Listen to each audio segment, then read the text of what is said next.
This is the top 10 greatest MMA fighters according to Top Fights. Who's the best fighter in the history of MMA? It's a fiercely debated topic, almost as old as the sport itself. But today, Top Fights is going to weigh in with our picks for the top 10 MMA fighters of all time. Number 10, Conor McGregor. Now, we know some of you don't think that Conor should be in the top 10 at all, while others think we should be ending the list with him at number 1 instead of starting out with him at number 10. So, let us explain. Conor has excellent boxing and stand-up skills and might be one of the best pure strikers in the sport. He's an amazing promoter, and he's held championship belts in 2 UFC weight classes. Pair that with some of the big names he's defeated, and well, you just gotta respect what he's done so far.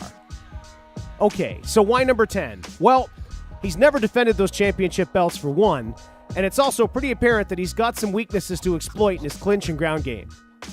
Only time will tell if he can move further up the all-time list. That is, if he ever comes back at all. Number 9, Chuck Liddell. Chuck is one of the strongest punchers in the history of the UFC, and he's got some great kicks to go with it. He earned the nickname Iceman in the octagon with a highlight reel worth of jaw-dropping knockouts throughout his career and championship reign. Chuck was a dominating fighter in the octagon from roughly 1998 until 2006. This pretty impressive high-level run started to fade in 2007, however, and ultimately led to his retirement after a loss to Rich Franklin in 2010, proving that nobody, not even the Iceman, can stay on top forever. Number 8, Dan Henderson. Now, here's a guy who started fighting on June 15, 1997, and was still fighting at a high level up until 2016. During the Pride days, Hendo was one of the promotion's main draws, and in his final Pride fight, knocked Wanderlei Silva out cold to win the middleweight title. This was in addition to the welterweight title that he already owned. His fight card is a virtual who's who of MMA fighting legends, and who can forget about that knockout against Michael Bisping? By the way, he also defeated Fedor Emelianenko, which is nothing to scoff at. Number 7, Randy Couture. One of the most amazing things about The Natural is that he started his professional fighting career at age 33, an age where many fighters find themselves on the downside of their respective careers. Randy has held belts in 2 UFC weight classes and will always be known as the fighter who just won't give up. Although he never amassed as impressive a win streak as some others on this list, he has a very impressive list of names under his win column, including Vitor Belfort, Kevin Randleman, Chuck Liddell, Tito Ortiz, and Tim Sylvia. Randy stood tall in tough fights against Brock Lesnar and Lyoto Machida as well, in what would be his final fight. Time after time, The Natural proved that you never underestimate the old guy. Number 6, Matt Hughes. Matt Hughes started things off with a submission slam win on January 1st, 1998, and quietly amassed an incredible 45-9 overall record that ended in 2011 with a loss to Josh Koscheck. Matt was the quintessential wrestler and taught a whole generation of fighters what it meant to have no takedown defense in MMA. During his prime, he defeated the likes of Sean Shirk, Carlos Newton, Frank Trigg, Hoist Gracie, and even Canadian superstar George St. Pierre. Some would say that Matt's MMA accomplishments are underrated, as he influenced the sport so heavily in terms of the legitimacy of wrestling as a fighting discipline. Number 5, Demetrious Johnson. Mighty Mouse is arguably regarded as one of the best pound-for-pound fighters on earth and one of the most technically skilled fighters in MMA. He became the UFC's first and only flyweight champion in 2012, and he's defended that title 9 times so far. Prior to his UFC debut, he was 2-1 in WEC with wins over Damasio Page and Nick Pace. Demetrious is all about speed, precision, and power in a 125-pound package. Remember that next time you're thinking about picking on that little guy at the club.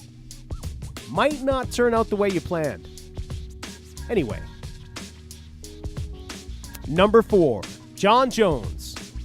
From April 12, 2008 until January 6, 2015, Jones posted a 21-1 overall MMA record with 15 wins by stoppage, and what's more, that loss of his was a disqualification for downward elbows against Matt Hamill in a fight he was clearly about to win.